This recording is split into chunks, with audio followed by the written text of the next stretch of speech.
በስመ አብ ወወልድ ወመንፈስ ቅዱስ አሐዱ አምላክ አሜን። ግንቦት 28 ቀን የሚከበሩ ዓመታዊ የቅዱሳን በዓላት።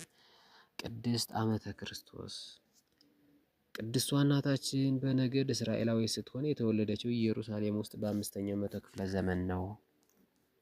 ወላጆቿ ክርስቲያኖች በመሆናቸው በሚገባ ፈሊጥ አሳድገው ወደ ትምህርት አስገቧት። አስተማሪዋም ገዳማዊ መነኮስ ነበርና ከተማ ውስጥ አያድርም። አስተምሯት ዕለቱን ወደ በዓቱ ይመለስ ነበር እንጂ። ዓመተ ክርስቶስ ብሉይ ከሐዲስ ጠንቅቃ ተማረች። አንድ ቀን እንደ ልማዷ ልትማር ብትጠብቀው መምህሯ ሊመጣ አልቻለም፣ ቀረባት። ቅድስት ዓመተ ክርስቶስም መነኮሱን ልትጠይቅ አንድም ልትማር ወደ በዓቱ ሄደች። በሩ ላይ ደርሳ ብታንኳኳ መልስ የለም፣ የሚከፍታት አልነበረም። ከውስጥ ግን ምርር ያለ የለቅሶ ድምፅ ትሰማለች፣ እንዲህ የሚል ጌታዬ ሆይ ይቅር በለኝ እያለ በተደጋጋሚ የሚጮህ ያ ደጉ መነኮስ ነበር። ቅድስት ዓመተ ክርስቶስ በቅጽበት አንድ ሐሳብ መጣላት።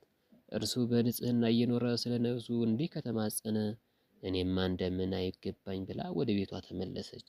የለበሰችው ልብስም አልቀየረችውም፣ ቤተሰቦቿንም አልተሰናበተችም። ከቤቷ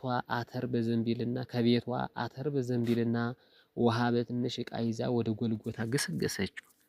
ከጌታችን ኢየሱስ ክርስቶስ መቃብር ወድቃ አለቀሰች፣ ጸለየችም፣ እንዲህም አለች። ጌታዬ አምላኬ መድኃኒቴ ኢየሱስ ክርስቶስ ሆይ ነፍሴን ወደ እረፍት አድርሳት፣ ከክፉ ጠላትም ጠብቀኝ። ይህንን አተርና ውሃ ለዕድሜ ዘመኔ ሁሉ ባርክልኝ አለች። ይህም ብላ እየፈጠነች ከኢየሩሳሌም ተነስታ በእግሯ ቃዴስን፣ ሲናይ በረሃን አቋርጣ ግብፅ ደረሰች። ምርጫዋ ብሕትውና ሆኗልና ልምላሜ ከሌለበት ፀሐዩን እንደረመጥ ከሚፋጅበት በረሃ ገባች። በዚያም ከዚያች አተር ለቁመተ ሥጋ እየበላች ከውሃው በጥርኝ እየተወነጨች ማንንም ሰው ሳታይ በፍጹም ተጋድሎ ለ38 ዓመታት ቆየች። የቀኑ ሐሩር የሌሊቱ ቁር ልብሷን ቆራርጦ ቢጨርሰው እግዚአብሔር ፀጉሯን አሳድጎ አካሏን ሸፈነላት። ጊዜ ረፍቷ ሲደርስ የቅዱሳን ዜና የሚጽፈው ታላቁ አባ ዳንኤል ወደ እርሷ ደረሰ። እንዳያት ተከተላት። እርሷ ግን በተሰነጠቀ ዓለት ውስጥ ገብታ ተደበቀች። አባ ዳንኤል በውጭ ሆኖ ተማጸነ። እባክህ አባቴ ውጣና ባርከኝ አለ። ሴት መሆኗን አላወቅም ነበርና። እርሷ ግን እንዲህ አለችው፣ ራቁቴን ነኝና አልወጣም አለች። ልብሱንም አውጥቶ ሰጥቷት ወጥታ ተጨዋወቱ። በፈቃደ እግዚአብሔር ዜናዋን ሁሉ አወቀ። ወደ በዓቷ ዘወር ሲል በዘንቢል የሞላ አተር ተመለከተ። ለ38 ዓመታት ተበልቶ ዛሬም ሙሉ ነው፣ አልጎደለም።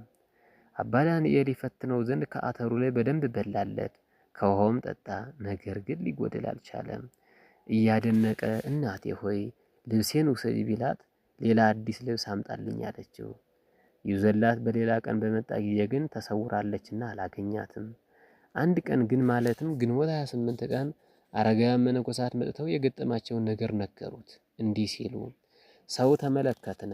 ወደ በዓቱ ስንገባ አተር በዘንቢልና ውሃ በመንቀል አገኘነ። ስንበላው ውሃው አተሩ ወዲያው አለቀ፣ ስንጠጣውም ውሃው አለቀ ብለው ነገሩት። አባ ዳንኤል ነገሩን ሲጨርሱለት አለቀሰ። አተሩ አለቀ ማለት ቅድስት ዓመተ ክርስቶስ አርፋለች ማለት ነውና። አረጋውያኑ ግን ቀጠሉ። ከበዓቱ ስንወጣ በፀጉሯ አካሏ ተሸፍኖ ወደ ምስራቅ ሰግዳ አርፋ አገኝተናት ከስጋዋም ተባርከን ቀበርናት አሉት።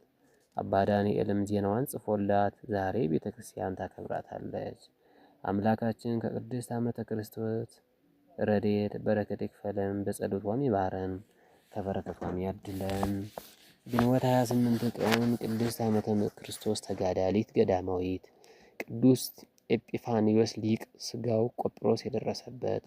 አባ መርቆሬዎስ ገዳማዊ። አባ ጌርሎስ ጻድቅና ሰማዕት። 45 ሰማዕታት የአባ ጌርሎስ ደቀ መዛሙርት ቅዱስ አጋቦስ ሰማዕት በዚች ቀን ይታሰባሉ። ለእናንተም ጠጉርን በመሸረብና ወርቅን በማንጠልጠል ወይም ልብስን በመጎናጸፍ በውጭ የሆነ ሽልማት አይሁንላችሁ። ነገር ግን በእግዚአብሔር ፊት ዋጋው እጅግ የከበረ የዋህና ዝግተኛ መንፈስ ያለውን የማይጠፋውን ልብስ ለብሶ የተሰወረ ልብ ሰው ይሁንላችሁ። የቅዱስ ጴጥሮስ መልእክት አንደኛይቱ ከምዕራፍ 3 ከቁጥር 3።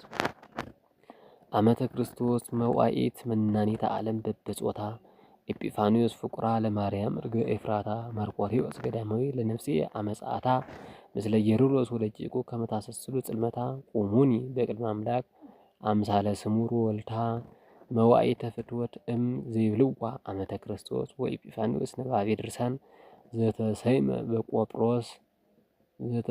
በቆጵሮስ መርቆሬዎስ ኄር ዘገዳመ አባ ጳኩሚስ ጌርሎስ ወደቂቁ ዘቀተሎሙ ንጉሠ ፋርስ ምሉአነ ሞገስ ወጸጋ ስንጣ ወአጋቦስ።